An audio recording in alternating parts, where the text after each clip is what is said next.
All right, everyone. Welcome to episode 2 of KC Happy Hour. As always, we've got our 5 superstars here with us, along with myself, your host, Xander Clements. Last weekend's double winner, Ryan Norberg, is here with us, 4-time national champ, and our other fellow 4-time national champ, Brandon Jarczykrak, is here as well. He got a podium over the weekend. In fact, we had a podium lockout. Paulie Massimino got on the box on Saturday, and Connor Zilish is here, and he was our runner-up man over the weekend. And him and Ryan still got it pretty close in the points going into it. We're going to talk to everybody a little bit about the weekend. First of all, though, I did promise everyone tuning in a little bit of a story as to why we are running a few minutes late. Surprise, surprise, it has nothing to do with any of these 5 guys.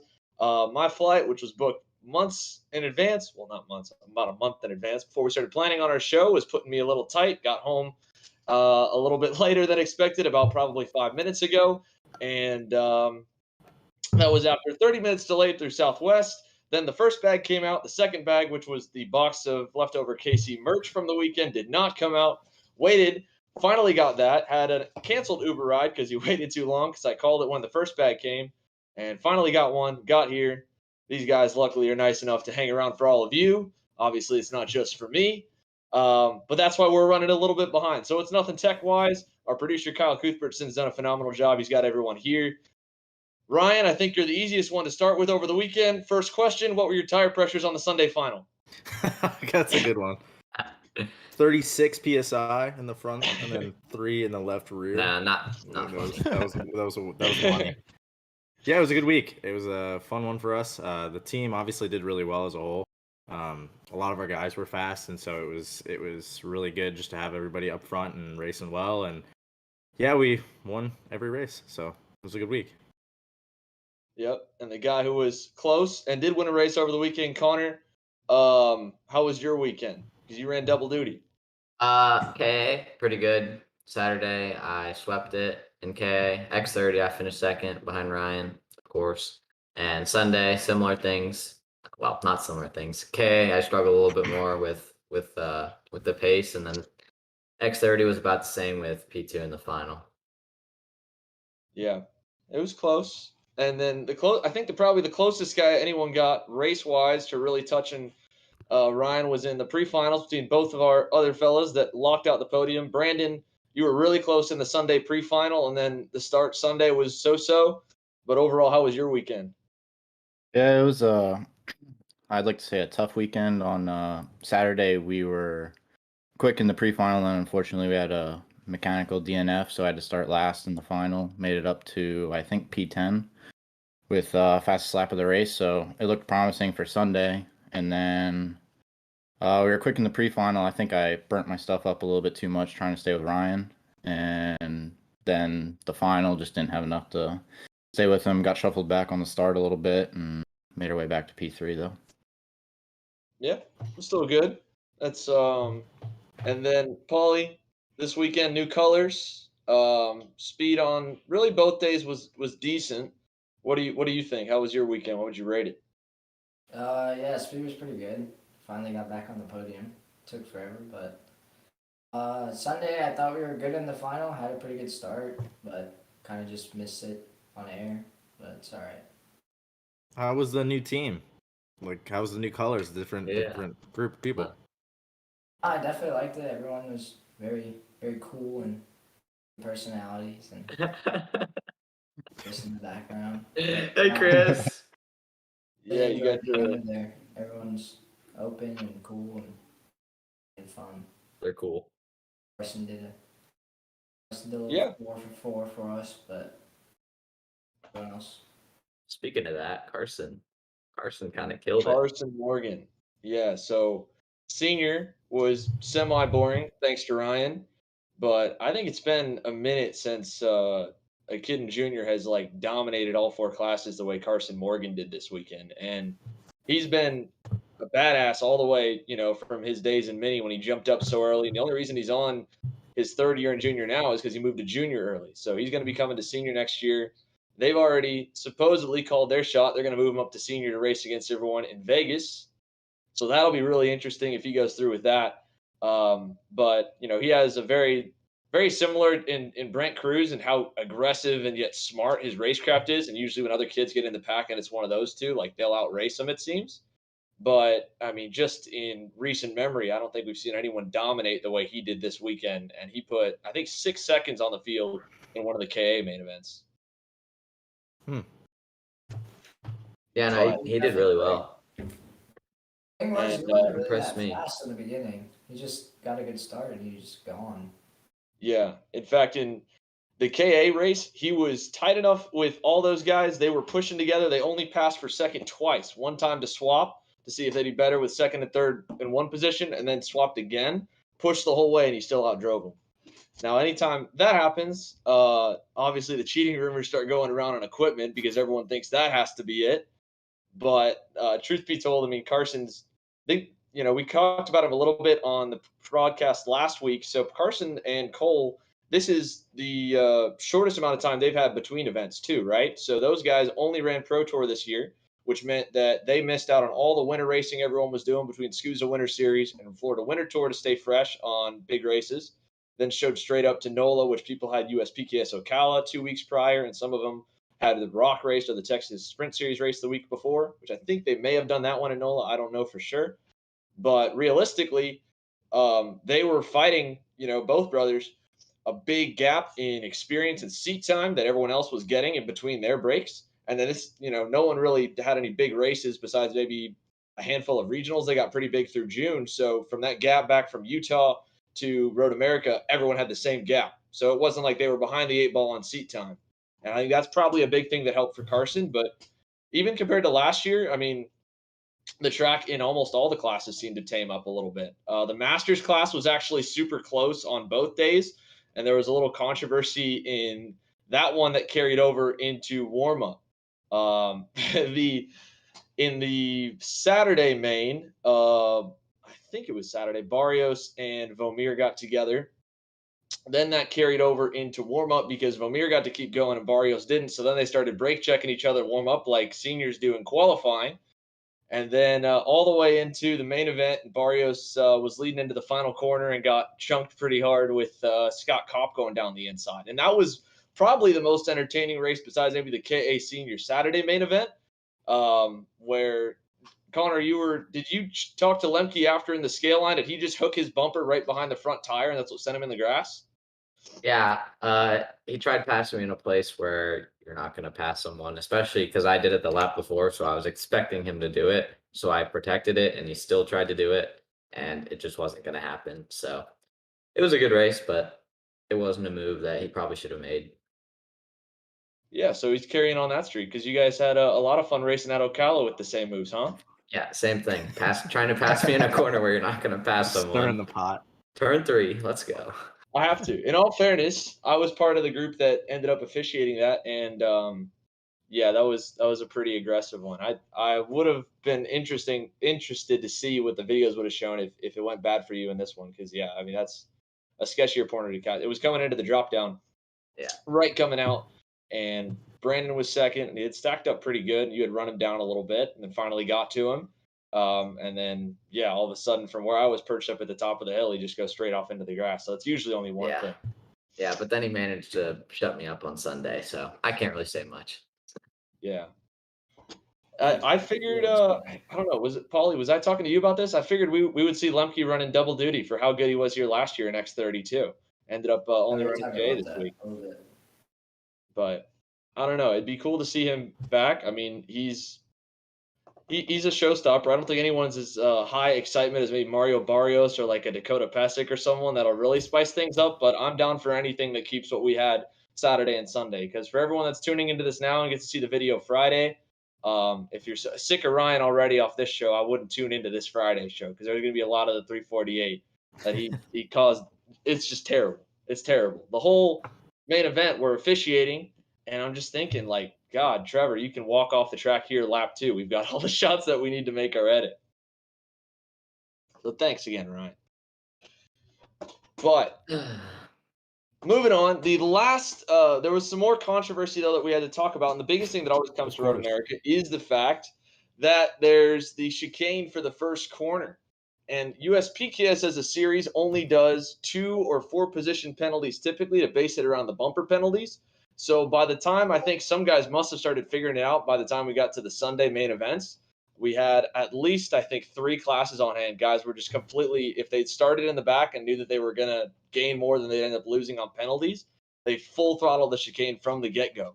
So in the past, they've done barriers there. They've gone harsher on penalties. But when we go harsher on penalties, Ryan, one of your teammates, got dinged by it. That originally it looked like it was a cut track. Really, he kind of got knocked off. Toniolo and Micro in the pre-final, and then came back on right around where he should have been. Got a 2 position for it. So at least with the 2 position and the 4 position, the guys end up don't getting dinged like crazy if they blow it. Which with the way the series protest rules are, you can only really protest in the main events. But by the time we got to the main events, even if we wanted to hit them as hard as we could, we were only giving them 4 positions for jumping however many positions they jumped right up. So the question to pass on: what should the corner cutting decisions be? To me, I think the biggest issue that corner presents beyond your starts is you can cut it if like you're getting past someone going on your inside and you don't want them to be, or it kind of catches you off guard, you gun it and get right in front of them. And for initially, we started penalizing guys and doing a 2 position for that. But if I would say the question for debate, we'll pass it around the room, is if the outside guy is still nosing like good ahead, right? Is he allowed to go back in front? Let's say they're halfway up the inside, but they're not nosing ahead by the time the outside guy goes off, if he's just barely there. Where do you call it, and does that deserve a penalty? Ryan?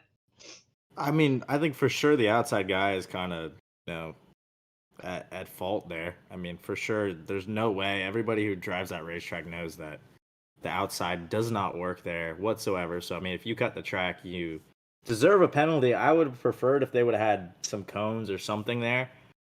Just because at the start, obviously, you've got 40 guys in some of these classes going into a chicane, which is not What's a cone ideal, gonna do? Well, at least it'll deter people from like just flooring it. Yeah, You get so. a cone stuck in your tire or something, it's gonna Yeah. hopefully if you try put and go enough so around where it. if you put enough so where they actually hit a cone when they go through it might do something, it or depends on the barrier, cone, right? a I'm barrier a big fan or of something. concrete walls. Just put a water barrier through it and nobody will do it. Yeah. Now there's some easy solutions. It was pretty stupid though. Like on Sunday, like there were people that were just deliberately just going straight to the corner just to make up spots, and then they didn't give them up. And then USPKS decided 4 positions was enough when people were gaining 10 plus positions doing it. Right. Now, in all fairness to the series, they've stuck by that 2 and 4 position rule. They've been consistent with it all the way through. So, with the exception of unsportsmanlike DQ, that'll put you to the absolute back, 0 points, etc. Which there were 1 or 2 over the weekend, 2 actually that were given. One was given for a kid flipping off another kid as he pulled off the racetrack for wrecking him. And the other one was the kids got into a screaming match at the scales, and then I think the scale guy tried to deter it down, and allegedly he turned and started screaming at the scale guy. Now, he obviously denies that. The scale guy says he did. In either case, he escalated when the guy told him to come down, and so just like an umpire, when a baseball manager gets too hot and he gives him a chance to be quiet, chunked him there. But that's the harshest penalties they've typically given. They've always run with 2 or 4. So up until this weekend, I think that was maybe a little more hidden, but it definitely got exposed by the chicane moving forward. They said they've actually used to do pylons on the inside of the chicane at Route 66, and then in practice they had them out, so guys started hitting them, and then at that point they broke. So then all that was left was at curb level these like very sharp shards that were like cutting tires or scraping chassis as soon as they would go over. But that definitely did not work well. So, Braden, a concrete wall, right? That's the only way we can solve this? Yeah, I think so. I think it's the the best biggest option. thing would be put, like Connor said, the cones, but also don't do the race start so far down the hill, because by the time we get to turn 1, we were going like full speed, and it was kind of like dangerous, and people could be spinning out wherever, and some people had to use it's something bound to happen at that point. Some people had to use the go through the grass as a way to not hit other people, and you might have got docked for that or whatever. But I think we started way too far down towards the last corner. I think definitely have to move the start up if we go back next year.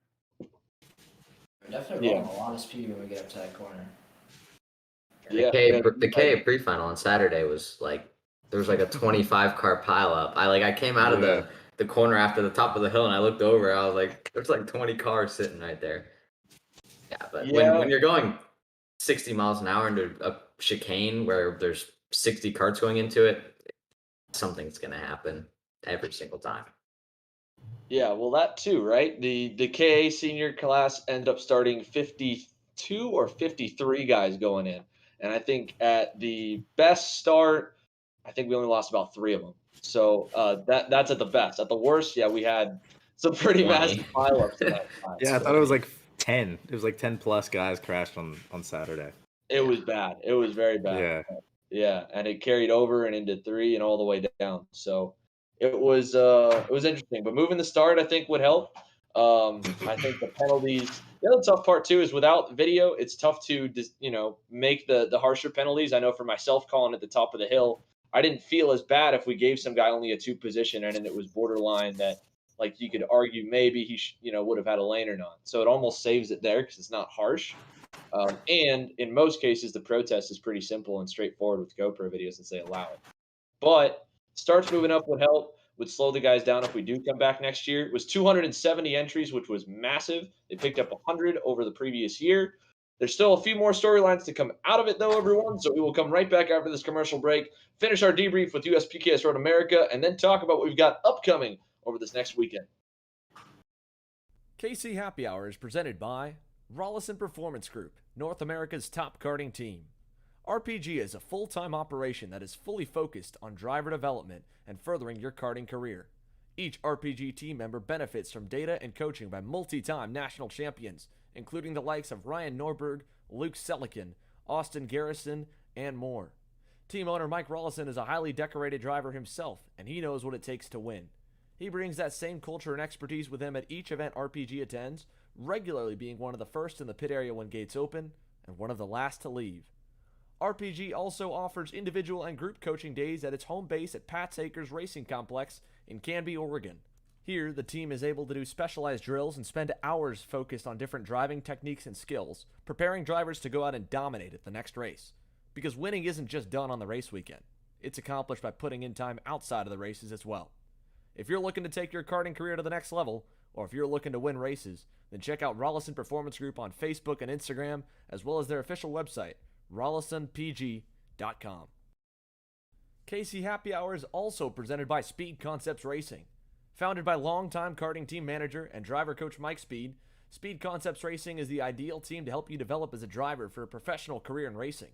Mike and his team's experience of work with the likes of his 2 sons on their successful careers, such as former F1 and NASCAR driver Scott Speed and highly decorated karting driver Alex Speed, along with Indy Lights rising star Kyle Kirkwood, IndyCar driver Oliver Askew, and more. Speed Concepts Racing is one of the most focused teams in the paddock. No more than 6 to 8 drivers are with the team at any given race weekend, by design. It's about quality over quantity at SCR, and it's only a truly successful weekend when all team drivers are able to reach or exceed their goals. This small, exclusive format allows Mike, Alex, and the rest of the experts under the Speed Concepts Racing banner to make real strides in developing you as a driver and forming a racing program for you that fits your needs. Whenever you're ready to get on the top step of the podium at the next club, regional, or national karting event, reach out to Speed Concepts Racing at SCR Karting on Facebook and Instagram, or via email at speedconceptsracing@mail.com.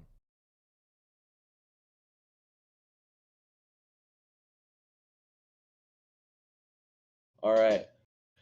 Welcome back, everyone, here to episode 2 of KC Happy Hour. I'm here with Braden Eves, Brandon Jarskrak, Connor Zillish, Paulie Massimino, and Ryan Norberg, and we are still dissecting what was a massive race weekend over at Road America. It started off with the weather being a little bit on the lighter side and a little bit on the cooler side, a little bit rainy on the first few days, and it dried out as soon as we got on track, and then all the threats of rain went away, which was nice, which meant all the testing that Ryan and Connor got to do at Route 66 was all for nothing. Not much. fully, I'm sure. What? Huh? I said pretty much. I mean, all but like 5 sessions were pretty much useless. But it paid off, and Ryan let that know. Ryan, let's dissect the new winning celebration you got going on. Pointing back and finger guns at the field. It only took what, 4 wins back, and now we're all bit. cocky again? No, there's a guy who did it in motocross, and I thought it was really cool. And I was like, oh, that would be a cool celebration. I looked back, and Connor was like right there, and I was like, oh, let me point at him. And then I realized like that's a bit much after I did it, but it's Blood. fine. I like it. It was a cool, Blood. it was a cool celebration. It was good for the views. I don't know if we got on video Connor swerving at you after. As Oh a little yeah, thank dude, at you. the top of the hill. I was like, Yeah. damn, dude, someone's salty. Disrespected me. See, that was what we Connor were should have talking squared about. up on you Everybody, for that. what'd you You're say? supposed to do that on the Connor first should have lap, for not the sure last lap. squared up on Ryan for that. I went in slow. I was at the back of the pack. I had to let him He go. knew. He knew I would have given him these hands. It's fully legal for Connor. Connor can swing on Ryan all he wants. Ryan can't Yeah, swing I just back. can't hit back. Are you telling the gloves are off or what? Gloves are off. It's all on Connor. He's got Hog Rider Nation riding on his back. He's got to represent. Push back on him. D-May is watching over me. But yeah, I mean, it's making a statement. In all fairness, Ryan, statements been made. 4 out of the 6 last mains. You talked about, you know, how you get your butt kicked a little bit and you get really pissed off and you figure out your stuff and get it fast. We are having 2, maybe 3 weeks to kind of dissect everything going into GoPro. Was there a whole lot you've done different the last few months yourself, or anything that you've like found, or has it just been diving in harder to what you already do? Well, for sure, the guys, you know, back at the shop have been working on a lot of stuff. Alex, our engine guy, had been doing, you know, our whole tent for a while, and we kind of, you know, took some of the engines and moved them around, and Comet's doing our Ks now, and so he's got more time to spend on the X30s. As a, you know, chassis setup wise, we did switch a lot of what we were doing. We were kind of, I wouldn't say setting it up wrong, but we were kind of going the wrong direction when we'd have a certain issue. And so we've kind of changed our approach, and it started in Newcastle. And we were faster there, but it wasn't like completely where we wanted to go, but we found some things there. And then obviously we went to Utah really quick and then came here, and it was also really fast. So definitely it was a lot of stuff just working on that. And then on my side, I had been like, I changed my, you probably can't tell, but the way I drove, because of the lack of rear grip I had, I was always like, I was trying to sit back in the cart more and like really like put my weight over. And I was really like, I moved the pedals and everything to help. And I just quit doing that because I was like, I think it was just getting in my head. Like all last year I was doing it. I changed how I drove completely. Like I even put in a longer shaft to like push myself back in the steering wheel, even though I still probably hunch over completely. But I was trying, and I think it was just messing with my head, and I was getting slower and slower by doing it. So I just went back to what I normally do, and now it's fast again. Fair enough. That's So what they do with the motors? We put power mist in it, and a lot of other stuff. Sounds good. Brandon, were your eyes Yeah, watering? yeah. Notes taken. Yeah. This year, not this year. That damn castor oil, man. Yeah. Yeah, it's fantastic. Well, let's switch off the tech talk. We'll go back to the officiating talk because I want to hear everyone on this. So, where do you stand, right? Let's say you get wronged on the racetrack one way or another. How do you handle it if you where's the line, or where should it be drawn for unsportsmanlike DQs, right? Connor swerves at you after the checker, all in good fun, right? But let's say someone catches that and it maybe elevated a little more. That's all good with the way the results came this weekend. Ryan, you got one overturned, but a couple of years ago at Pittsburgh, you threw your hands up like this. Yeah, I got disqualified. Yeah. Yeah. I was about to say that. I'm like, I don't understand necessarily the line where it is with USPKS, because like, you know, Scusa's got like, if you just touch somebody, that's it. But yeah, I got disqualified like when I was in junior because I walked up to a kid and was like this while he was driving after the race, and a tech guy came over and just chewed me out and disqualified me. That's the only time I've been disqualified for unsportsmanlike conduct in my life. But I don't know. I mean, to me, like, everybody kind of handles things the way they should. I mean, nobody should hit somebody, or like, even like talking after the race is like okay, but like honestly, like most people when you have an issue, like most of the guys here in this group, if you have an issue with somebody, you'll go up and be like, hey, don't do that, and then the next session you just push them. In the end, it's all for fun, so yeah, we shouldn't be taking it to the next level like No. that unless something really goes south. Just I leave definitely it- think you leave should it have on got track. DQ'd for swerving at him. Okay. He I shot do guns too. at I need me. the points. He I shot have it guns on at me. GoPro. I can. I have I the can reverse protest camera. I you. could see it. You can see Yeah, it. but he was behind shooting up guns there. at me. I was scared. So it's self-defense. He's all good. Yeah. Cleared again. We're even. Shooting at an underage Yeah, innocent that's person. illegal. Oh, Threats. yeah, you're They're right. threatening me.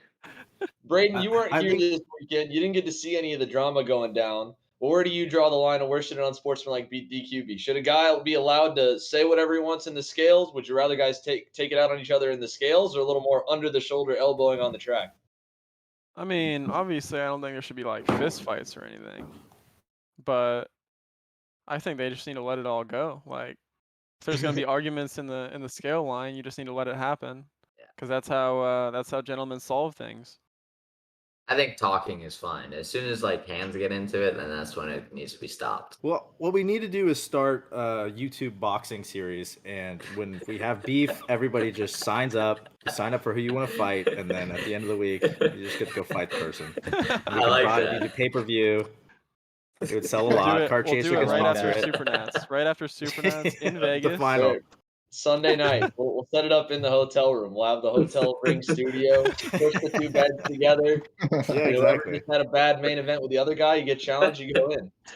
Yeah. That See, that sounds was You get to choose wrong. one racing gear to wear. You gotta wear your helmet. Yeah. The rib vest. Yeah. Connor, yeah. I know right where I Oh, want yeah. you. Right in that rib poking out of your chest. Hello. Brandon, we always talk about doing that boxing thing at GoPro. What So boxing thing at people- GoPro? Just setting up like a boxing ring. You got beef, just go in there and solve it. Mm. Yeah. Arm. All laws are off limits in the boxing ring. Well, I think if there's any boxing we're going to have, it's that rental car tuner race that we've been talking about for a little bit. I actually got a lot of flack from a bunch of different tuners that didn't get mentioned and didn't get loved. So I think there's even more animosity towards Yeah. us. But I think Yeah, I I did think I too, had man. like five mechanics from whoa, why'd you not name me? Yeah. Like, come on, I can't give everyone all the love. Because you're like 200 plus pounds. That's why. I don't think it's going to go too fast. no, it's going to struggle. He still hasn't announced the minimum weight yet. I think that's going to be the final pick, but we'll see. I think they just got to You hear go. Carmine Whoever's Caruso the is racing? heaviest, everyone's got to weigh up to them. Yeah. Who's the biggest mechanic that would put the weight up? I'd love to see some of the skinnier mechanics like getting out of the cart and they've got 100 pounds of like lead sticks. Because the sad part for the skinny guys is GoPro rental carts, they don't have weight boxes, right? So it's lead sheets. So these guys are going to be sitting up in the air or pushed forward from the seats in the seat they have to sit on. And for some of the lighter guys, you're anyone that's 140, 150 pounds going to have like 50 pounds of lead that they're sitting there stowing all around the go kart. How safe is that? I mean, Not safe at all. Not There's very. seatbelts. not the greatest. There's seatbelts. Yeah, it's like kind of strapped in, but yeah, that's not exactly up to road to Indy That's standards. that's why they signed the waiver at the front You desk. sit on lead. Yeah, that'll be way too much fun when we get to it. But we've got racing going on in between then. This coming week, we've got a few events we're going to touch on. When we come back from our final commercial break here, we'll touch on that a little bit more. Final things going over to GoPro and a few more topics that we'll get to. So again, we'll be right back, everyone, for KC Happy Hour Episode 2. KC Happy Hour is presented by Precision Performance Karting. PPK is the exclusive South Florida dealer for Coyote Motorsports kart racing chassis and Coyote's newest distributor. However, owner John Seglem and Coyote Motorsports' relationship spans across numerous decades in the sport, meaning that you've got years of winning expertise at your service. PPK offers trackside support at all of the CKNA South Division events, the CKNA Majors, such as the Spring Nationals and the Grand Nationals, the Sunshine State Karting Challenge, and a number of club races in the Southeast. PPK also has an impressive driver roster at these events, racking up multiple wins and podiums in 2021 with longtime Coyote Motorsports driver Chris Carroll and KC Happy Hour's own Paulie Massimino and Brandon Jarsacrack. If you're looking to get on the same race-winning equipment as these drivers, from the Coyote Motorsports chassis to the Odenthal motor mounts and Greyhound racing seats, Precision Performance Karting has you covered. Check out Precision Performance Karting on Facebook and Instagram or email them at ppkartingfl@gmail.com. KC Happy Hour is also presented by J. Howard Driver Development. JHDD is led by veteran IndyCar driver and Indy Lights champion Jay Howard and has a complete internal ladder to bring you through the junior ranks of open-wheel car racing. Based in Westfield, Indiana, just minutes from the Indianapolis Motor Speedway, JHDD is housed in a state-of-the-art, purpose-built race shop that includes an in-house simulator, custom machinery, and dyno tuning center. JHDD's driver ladder can begin either with the USF4 Championship or directly on the road to Indy with the USF 2000 Series, and can take you from there on up through FR Americas, Indy Pro 2000, and or Indy Lights. And the program goes beyond just racing events, of course. JHDD offers individual test days as well as customizable testing programs and even media assistance with its official media partner, Coforce. If you're a karting driver looking to make the jump to car racing, or if you're ready to further your car racing career, you can reach out to J. Howard Driver Development through their socials at followjhdd or their website, jhoward.com.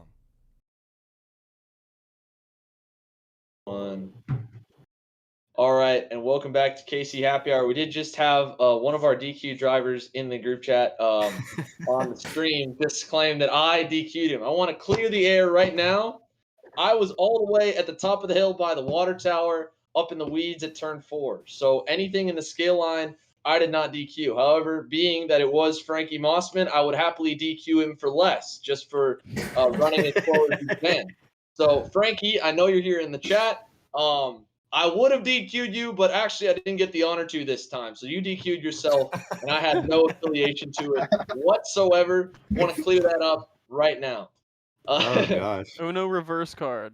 Yeah, swap it around on you. I didn't do it, but I will do it. I'd love to get in the scale line more, and we're gonna wait on the scale line arguments before we start posting them. You know, I think we're still a year or two away. We need the purse money to get a little bigger, make sure everyone's like, set, doesn't get canceled for more. But yeah, I would like to be there for that stuff more often. Races we have coming up as we move away from Road America just for a moment to keep ourselves from getting totally off track. This week, the SCUSA Pro California Pro Kart Challenge heads to Santa Maria for their 4th round. They had a ton of KA seniors over at LAKC. As of now, Ryan, you're not the only X30 senior on the entry list, right? I think they may only be at 1 or 2, but you're not one of them, right? You're not going out to Cali? No, I'm only confused because one time I did go out there at 6:30 and I raced the entire weekend alone. So I'm not sure. Am I entered? Not that I'm aware of. If you got some flight info coming in tomorrow, I'm just wondering. Because sometimes Raleigh will enter me for it, and I gotta go out there and race by myself. But I mean, your boys, Paulie, were the RPM guys headed straight there overnight as soon as they left Wisconsin, or are they going down to GoPro with the rig? Do you know? No, they had to drop the trailer in Newcastle, bring it to Intech, and then they flew back home, and they're gonna take something else over there. So, have you run at Santa Maria before, Ryan, on the Cali Pro Kart Series, or no? I think so. Yeah. I like that track a lot. It's really cool. Old school. So those guys like, are headed there. tight. Yeah, it's like a hybrid, almost like parking lot, right? Where it's on the airstrip, isn't it? I think so. I mean, it's like I don't know. It's a regular racetrack. It's just like super tight. I don't know what to say more about it. Is it on an airstrip? I don't really pay much attention. We're going to get a lot of West Coast hate here. I know we have Oliver Calvo in the chat, and he'll go into it a little bit more. But SCUSA Pro Kart's going to Santa Maria. One track that everyone here has raced on, everybody loves, the Cup Karts North America 4-stroke series is going up to Shawano, which we haven't raced at in a while. The supposed story is stories. During the time that the Colt owned the track has been dead time when no series has gone there.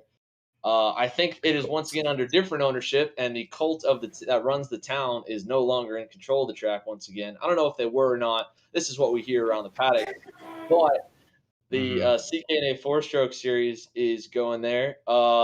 Ryan, Brandon, you've raced there. Braden, you've raced there. I've Connor, raced there. did you run there in Mini? Yeah, way back when. Well, not way back when, but a few years ago. And Paula, you were running on Junior back then when the series went there, right? Or you never make it up that far? I've not been there. I wish, but no. Yeah. That was. Oh, there's an intruder in your house. Oh, Was it? you're just gonna let him in? Yeah. I'm good with Yeah, that. this podcast is serious to him. Yeah. he will tough it out. Well, Not we were leaving talking for over long. commercial break. Paulie, if you didn't shave the beard, you could just go like stare at them, and they'd probably be pretty scared out of you. But now that you've shaved, you're not nearly as menacing. They walk into the wrong guy's house. All right, let me get Trevor to send that video over so I could screenshot it. No video needed. We're all good there. We're all good. All right, all right. I want to give one more shout out to David Cole. I want to say that guy is a very scary man when it gets late in the night. And I was a victim of that Saturday night in Wisconsin. But I don't really have much more to comment on. I don't know what. No, there's no video. I don't know what you're talking about. There is no video whatsoever. Ryan, everyone's asking what gang you're in. You got any gang affiliation? RPG. Norbert Nation. RPG. The Norbert Nation. Okay. Vanilla Okay. answer. Okay. Fair enough. Well, I'd be remiss if we didn't talk about one last deal with the classes from Road America, and that was with our micro and mini classes. Matias Orwela swept the weekend. He did a really good job. He just came back from Italy. In fact, a bunch of the mini kids, I think, were running a series of races between WSK events over there and the Italian Championship races. He came back, did really good. In micro, on Sunday, they had a red flag. The leaders had already crossed the line to start the next lap. Or actually had completed the lap the red flag was on, and we're on to the next one following. And at that point, Keelan Harvick was in the lead. So he came around, completed. Everyone came around and completed the lap as well.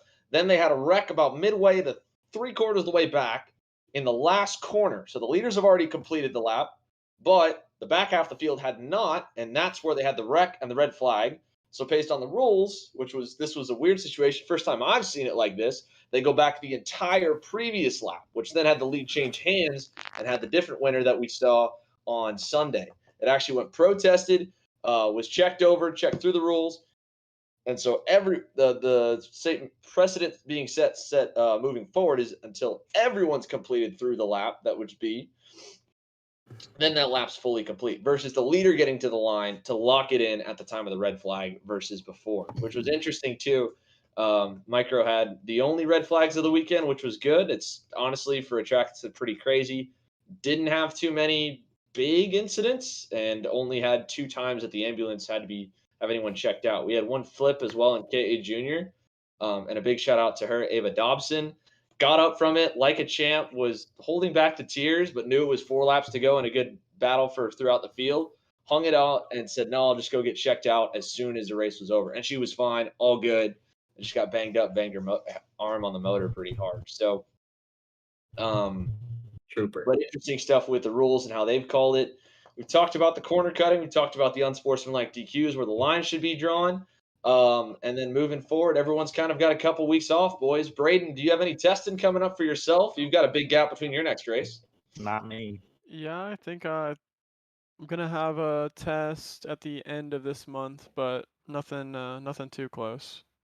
And Ryan, you said not you. Are you busy this weekend? No, yeah, I go. So this weekend I'm in Homestead, just coaching. Next week, Mooresville. The week after that's the race. The next week, Indiana. Then the week after that's the next some race. 5G Wi-Fi. So yeah, it's Ryan it's always my phone. has that terrible Terrible. internet, man. It's okay. We got Upgrade That's one thing I the- can't cheat on. Upgrade the service, Norberg. You got all He's these calling checks himself coming out. in. All these checks, Norberg Nation, all this clout, but you can't even get good internet. Yeah, he's up 10 grand on the year. No, it's the way it is, man. I've tried. This is it. This is max. If it rains, I have no internet. Well, he's, So I- you I- there? whatever. We got your schedule. You're good. We know where you'll be at least. We know where you're at right now because the internet's so bad it can only be at your apartment. You're good. Brandon, moving on. What are you up to this week? Because you're probably somewhere. We got the last round of the Road Tax Stars and Stripes race in Southern Jersey this weekend at New Jersey Motorsports Park. And then next weekend, club racing GoPro gonna work at, and then the Miami race after that. So pretty busy. Full gas still. And then Paulie, Connor, both of you boys. Connor, you've got a Spec Miata race, what, at the end of this month, but nothing this weekend? No, the weekend before Miami Grands, I'm going to Road Atlanta. But so I won't be testing for that, even though I could probably use it because I kind of suck at GoPro whenever I go there, but hopefully I'll be figured out by the time Miami Grands come around. And Not gonna be the yeah. same course. What? Not gonna be the same configuration. Yeah, that's true. At least I'll have some sort of, well, it's kind of advantage, kind of disadvantage, but I think it'll be Isn't a that cool your home event. track? So yeah, but everyone So, says Yeah, I his suck. best Everyone finish at says the I club suck. race is like 12. Okay. Well, that's yeah, Braden. So that's one of the other parts of the event. They haven't decided. They've tested a bunch of different track configurations. They're actually doing construction this week, Wednesday, Thursday, and Friday, to make sure they're smooth on the transitions. Jones himself and Kevin Harvick are being pretty involved in making sure that the racing is going to be good on whatever combinations they've got with all the new runoff they've paved. So what they're trying to do is actually run different configurations for different heats, and that may cycle out to having different configurations and practices. So throughout the week, it won't be the same layout, or at least that was the original intention. It may change as we get closer to it, where they find that that's not going to work, but that's something they're trying to do, so that way it's not just one guy that's the best on one single layout. The idea is, even though it's a single event that has one single winner, it's the overall best driver that wins it. So they've teased it. We haven't posted about it more, but it's something interesting where we may actually see for the first time in a very long time, and I think the first time in the modern era, that we've seen multiple track layouts on a single race weekend to line up for the main event on Sunday. That sounds sick. Yeah, I'll You be look- testing a you look- few you then look- this week. You look puzzled, Ryan. What's up with that? I am. I was confused that the whole practice situations are going to be different as well, because that would. I mean, it's interesting. It's just going to throw a wrench into the whole situation. If you want to test something and then the track's different, Yeah, it's going to make it Keep pretty up, difficult. I guess. Home track advantage. Yeah. we'll see. Yeah. Charge I'm Crack's testing going them to get all all in the this money week. again. George Cracker, you been racing? I need to win some money this year. Yeah, I'm racing the Miami race, not the club race. Good. I'm gonna lose my nickname soon. I gotta win something. Yeah. Our money's about to come on pretty strong here. He's got everything so far.